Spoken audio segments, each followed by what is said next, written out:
Hi guys, Radhe केमिका points में आपका स्वागतम है। नया वीडियो आज बता रहे हैं नेम रिएक्शन का, जो पहले चैप्टर हैलो एल्केन्स एवं हैलोस। तो आज मैं बताऊंगा धातु के साथ अपक्रिया। तो देखिएगा, एल्किल हैलाइड को धातु से अपक्रिया कराते हैं तो शुष्क ईथर की उपस्थिति में तो एल्केन बनता है तथा साथ में धातु युक्त यौगिक बनेगा। एल्किल हैलाइड की धातु से अपक्रिया कराएंगे शुष्क ईथर की उपस्थिति में तो एल्केन बनेगा और धातु युक्त यौगिक। एल्किल का मतलब R से प्रेजेंट करते हैं, हैलाइड को X से प्रेजेंट करते हैं। धातु मतलब मेटल हो, चाहे सोडियम हो, जिंक हो, कॉपर हो, मैग्नीशियम हो या फिर लिथियम हो, को कराने पर हैलाइड का मतलब एल्किल हैलाइड से, एल्केन का मतलब किसी एल्किल के साथ हाइड्रोजन जोड़ दिया जाए या दो एल्किलों को साथ में जोड़ दिया जाए तो वो एल्केन कहलाता है। उसके बाद मेटल साथ में हैलाइड बनेगा। अब यदि हम नेम रिएक्शन में बात करते हैं कि पहले मान लो हम सोडियम धातु से अपक्रिया कराएंगे तो उसका नाम होगा ऊर्स रिएक्शन। ऊर्स रिएक्शन देखिए क्या है, ऊर्स का मतलब कि एल्किल हैलाइड की अपक्रिया सोडियम धातु से ही होगी। ये नेम रिएक्शन और नेम रिएक्शन में जैसी अपक्रिया होती है वो वैसी ही रहती है। तो ऊर्स अपक्रिया को सोडियम धातु से अपक्रिया कराते हैं तो परिभाषा क्या बनेगी कि जब किसी एल्किल हैलाइड या दो एल्किल हैलाइड यौगिकों को सोडियम धातु के साथ शुष्क ईथर की उपस्थिति में क्रिया कराने पर एल्केन प्राप्त होता है। कौन सा एल्केन? उच्च एल्केन प्राप्त होता है और वह एल्केन सम संख्या वाला एल्केन होगा और साथ में धातु युक्त हैलाइड देगा। देखिए, एल्किल हैलाइड को सोडियम धातु के साथ शुष्क ईथर की उपस्थिति में उच्च एल्केन प्राप्त होता है। वह एल्केन सम संख्या वाला होगा। सम संख्या मतलब क्या? 2, 4, 6, 9, 8 ऐसे जो सम संख्या है ये हैं और हैलाइड मिलेगा। एग्जाम्पल में देखो, एक ऐसे भी मैं बता रहा हूँ कि जब एक एल्किल हैलाइड सोडियम धातु के तो इसके 2 मोल होंगे, मतलब 2 अणु होंगे, तो ये 2 अणु एक और एल्किल हैलाइड हमने ऐसे लिख दिया। इसके दोनों X और सोडियम धातु से क्या करेंगे? बाहर निकलेंगे और ये R और R क्या करेंगे? जुड़ के एल्केन बना देंगे। ये देखिए ऊपर बताया गया था, R और R मिलके भी क्या बनते हैं? एल्केन बनते हैं। एग्जाम्पल में देखो, मेथिल क्लोराइड को हम सोडियम के साथ कराते हैं तो ये भी मेथिल क्लोराइड का वही रूप NaCl क्या किया? बाहर किया। इसका मतलब है शुष्क ईथर से करा रहे हैं और क्या बन गया? CH3 या इसी को बोलते हैं C2H6 जिसे नाम एथेन। तो आपको ये याद होना कराना चाहता हूँ कि ऊर्स अपक्रिया, याद रखना, ऊर्स अपक्रिया एल्किल हैलाइड और सोडियम धातु के बीच होती है। ये एल्किल हैलाइड और सोडियम धातु के बीच जब हो रहा होगा तो वो ऊर्स अपक्रिया होगी और उसमें 2 एल्किल ग्रुप होंगे और 2 सोडियम धातु के होंगे। देखिए, ये 2 एल्किल ग्रुप हैं। यदि बैलेंस करेंगे तो सोडियम धातु भी, ये देखो यहाँ पे दिखाया गया था कि 2 सोडियम धातु भी बनते हैं। एक चीज़ और मैं इसमें आपको इम्पॉर्टेंट चीज़ बताऊं कि कोई भी रिएक्शन कन्वर्जन में यूज की जाती है। कन्वर्जन मतलब वो ऐसे पूछते हैं बोर्ड में कि एल्कोहल से एल्किल हैलाइड बनाओ, या वो कह दे कि मेथिल एल्कोहल से आप एथेन प्राप्त करिए, या वो ये कह रहे कि मेथिल एल्कोहल से एसीटोन बनाइए। तो मतलब ये है कि कन्वर्जन में भी ये ऊर्स रिएक्शन यूज होती है।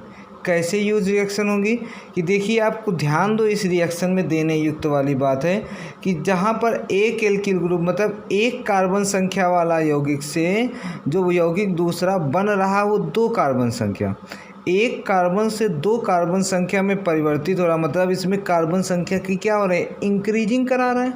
तो कार्बन संख्या बढ़ाने में भी हम धातु से अपक्रिया करा दें एल्किल हैलाइड से तो इसका प्रिपरेशन होता है। जैसे एग्जाम्पल में देखो, समझो, मैंने एग्जाम्पल दे दिया, मेथिल एल्कोहल से एथेन बनाइए।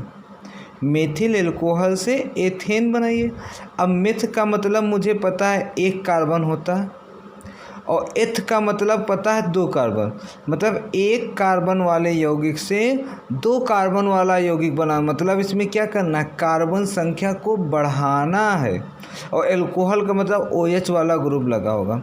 अब मेथिल का क्या होता है, CH3 OH लगा तो मेथिल एल्कोहल हो गया। IUPAC नाम बोलेंगे तो इसका तो मेथेनॉल हो जाता। से क्या बनाया जा रहा है, एथेन, मतलब C2H6 बनाया जाएगा। अब कैसे बनाते हैं ये देखिए, कन्वर्जन के लिए यहाँ पर कन्वर्जन 11 में भी पढ़ते हैं, लेकिन मैं यहाँ पे आपको बता दे रहा हूँ कि कन्वर्जन क्या हो रहा है कि जब एल्कोहल को किसी एसिड हैलाइड से अपक्रिया करा दें तो वह एल्किल हैलाइड में बदलेगा। एसिड हैलाइड का मतलब हमने पहले ही नेम रिएक्शन में दिया था, ग्राउज रिएक्शन, वहाँ पर बताए हैं कि वो एसिड हैलाइड से ही अपक्रिया कराता है। एसिड मतलब हाइड्रोजन, हैलाइड का मतलब एक्स, और एक्स का मतलब क्या होता है, फ्लोरीन, क्लोरीन, ब्रोमीन, आयोडीन, ये सब, ठीक है ना। तो हमें क्या बनता है कि एल्कोहल की अपक्रिया एसिड हैलाइड से कराएं तो एल्किल हैलाइड बन गया। ये देखिए, ये भी हमारा क्या है, एल्किल हैलाइड है। अब एल्किल हैलाइड को धातु से अपक्रिया करा दें शुष्क ईथर की उपस्थिति में तो एल्केन प्राप्त हो जाएगा। तो हमें क्या हो रहा है, एल्कोहल से एल्केन प्राप्त करना है तो एल्कोहल को पहले क्या करें, एसिड हैलाइड से अपक्रिया करा दें। एसिड हैलाइड से अपक्रिया कराने पर वह एल्किल हैलाइड देगा। एल्किल हैलाइड को किसी धातु से अपक्रिया करा दें शुष्क ईथर की उपस्थिति में तो एल्केन दे देगा। देखो रिएक्शन देखो, मेथिल एल्कोहल का सूत्र क्या, CH3OH को हम एसिड हैलाइड ले लेते हैं HCl, और हमें पता है जब HCl लेते हैं तो उसके साथ जो हम उत्प्रेरकी युक्त यूज करते हैं वो निर्जल जिंक क्लोराइड यूज करते हैं। कैसा होता है, निर्जल जिंक क्लोराइड। क्या होगा यहाँ पर, निर्जल जिंक क्लोराइड के साथ कराते हैं। और जो ये हमारा जिंक क्लोराइड, ये हमने बताया था ना कि जब HCl और प्लस ZnCl2 मिलता है तो इसे कौन सा रीजेंट बोलते हैं, लुकोस रीजेंट कहते हैं, लुकोस रीजेंट। और कौन सी अपक्रिया होती है, ग्राउज रिएक्शन कराते हैं, ग्राउज रिएक्शन के नाम से जानी जाती है। तो जब जिंक क्लोराइड की उपस्थिति में कराते हैं तो एसिड हैलाइड का हाइड्रोजन और एल्कोहल का OH मिलकर पानी को क्या करता है, बाहर करता है। क्लोरीन जाके यहाँ पे जुड़ता है तो ये बनाता है क्या, मेथिल क्लोराइड। क्या बनाएगा ये, मेथिल क्लोराइड। किससे बनाया, इसका क्या नाम है, मेथिल एल्कोहल, मतलब मेथिल एल्कोहल से क्या बन गया, मेथिल क्लोराइड। अब हमें बनाना है क्या, एथेन। अब यदि मेथिल क्लोराइड को सोडियम धातु से अपक्रिया करा दें, और मेथिल सोडियम धातु से जब किसी एल्किल हैलाइड से कराते हैं तो उसका क्या नाम होता है, ऊट्स रिएक्शन, बताया गया। अब उसमें हम मेथिल ग्रुप के कितने मोल लेंगे, 2 मोल लेंगे। 2 मोल लेने का मतलब क्या कह रहा है कि उसमें मेथिल ग्रुप के 2 मोल लेंगे। 2 मोल का है कि सोडियम को 1 और मोल ले लें हम, और यदि 1 और मोल लेंगे तो यदि मान लीजिए हम ऐसे लिख दें CH3, क्योंकि ये 2 मोल बन गया। 2 मोल लेने पर NaCl को क्या कर दें, बाहर कर दें। किसकी उपस्थिति में होगा, शुष्क ईथर की उपस्थिति में। और जब शुष्क ईथर की उपस्थिति में कराएं तो NaCl क्या कर दिए, बाहर कर दिए, और साथ में क्या बना, CH3 और CH3, ये दोनों एल्किल ग्रुप क्या किए, जुड़ जाएंगे।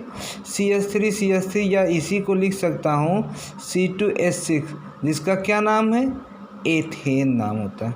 तो देखो हमने क्या प्राप्त कर लिया, एथेन। कहाँ से, मेथिल एल्कोहल से एथेन बन गया, अर्थात यहाँ पे क्या किया गया, कार्बन संख्या बढ़ गई इस प्रकार।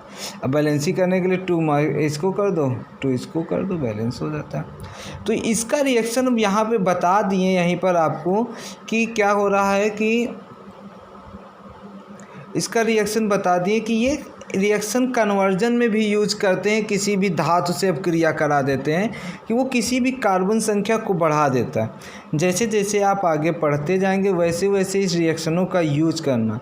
और एक चीज़ याद रखिएगा, सभी बच्चों से निवेदन है कि जो केमिस्ट्री है उसको अच्छे से समझ के हुए करते चलिए, क्योंकि चैप्टर बढ़ते जाएंगे तो अपक्रिया कराने की दर बढ़ती जाएगी। दर का मतलब हो सकता है हमने तो यहाँ पर एल्कोहल से एल्किल हाइलाइड एल्केन बनाए, हो सकता है वो कन्वर्जन में एल्कोहल से एसिड दे दे, तो एल्कोहल से एसिड बनाने का मतलब पहले चैप्टर भी यूज होगा, दूसरा चैप्टर भी यूज होगा और तीसरा चैप्टर भी उसी कन्वर्जन में यूज होगा।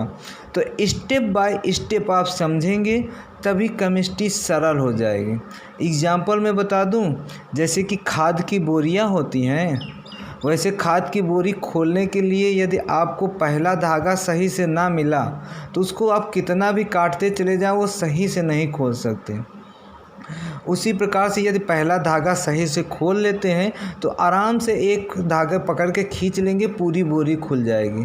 तो वैसी केमिस्ट्री मानो आप कि यदि इसका पहला स्टेप सही से समझ में नहीं आ रहा है तो आप इसको कितना भी खतर बिथर करें, काटते पीटते रहें, वो आना बड़ी मुश्किल हो जाता है। आता है तो पता नहीं कितना काट देते हो कि वो पूरा ख़त्म ही हो जाए।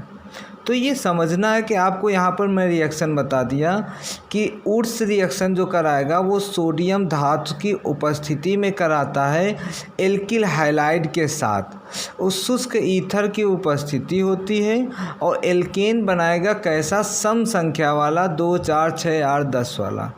और यदि उसका कन्वर्जन में यूज कर सकते हैं तो इस प्रकार से हम आपको कन्वर्जन यूज करा के दिखा दिए हैं।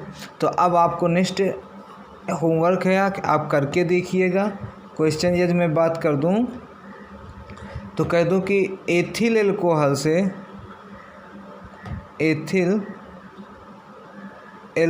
से आपको प्राप्त करना रहेगा ब्यूटेन। क्या प्राप्त है? ब्यूटेन बनाना है, मतलब एथिल एल्कोहल से आपको ब्यूटेन बना के दिखाना है। ठीक है गाइस, तो आज के वीडियो के लिए धन्यवाद। कृपया आपको यह वीडियो समझ में आए तो लाइक करिएगा। लाइक से हम लोगों को ये पता चलता है कि आप लोग वीडियो देख रहे हैं, पसंद आ रहा है या नहीं आ रहा। और यदि नहीं आ रहा तो कमेंट बॉक्स पे कमेंट करिए कि क्या दिक्कत है। जब तक आप दिक्कत बताएंगे नहीं तो कोई समाधान होगा नहीं। मैं तो यही समझूंगा कि हाँ, आप लोगों को सब कुछ आ रहा है जो हमारे द्वारा दिया जा रहा है। तो प्लीज़ जो सब्सक्राइब नहीं किया वो सब्सक्राइब करिएगा। बेल आइकन दबाएंगे तो आने वाली वीडियो धीरे धीरे आपके पास नोटिफिकेशन आ जाएंगे। हो सकता है कि 20 तारीख के बाद, 20 को मेरा पेपर है, 20 तारीख के बाद आपको वीडियो व्हाइट बोर्ड के साथ दिखाया जाएगा जिसमें हम खुद दिखाई देंगे आपको। लेकिन तब तक के लिए आपको जो वीडियो मिल रहा करते रहिए। 20 तारीख के बाद आपको वीडियो डेली मिलता रहेगा और साथ साथ में NCERT के सभी क्वेश्चन और आंसर के सलूशन भी मिलता रहेगा। तो तब तक के लिए आपको जो मिल रहा वो करते रहिए। आने वाला टाइम आपका अच्छा होगा और हम आपको आशा करते हैं कि आप हमारे वीडियो को देखकर निरंतर प्रैक्टिस भी करते रहिए। कि जैसे मैंने यहाँ पर एक को बना दिया मेथिल एल्कोहल से एथेन, वैसे आप बनाइए एथिल एल्कोहल से ब्यूटेन, ऐसे बनाइए टर्सरी एल्कोहल से या आइसोप्रोपिल एल्कोहल से बनाइए आइसोब्यूटेन। तो इस प्रकार से आपको अलग अलग कन्वर्जन करके देखना है। ज़रूरी नहीं कि हमने ये लिखाया तो यही बोर्ड में पूछे, ये नियम यह लगेगा, कार्बन कुछ भी दे सकता है। तो प्लीज़ केमिस्ट्री कभी इसीलिए सेम नहीं आती। क्योंकि कहते हैं बच्चे कि नोट्स तो फंसा है नहीं। कारण यही होता है कि नियम को ध्यान नहीं करते और रटना मारना चाहते हैं। तो सब्सक्राइब कीजिएगा, बेल आइकन दबा के उसको लाइक करिएगा। थैंक यू, धन्यवाद, राधे राधे।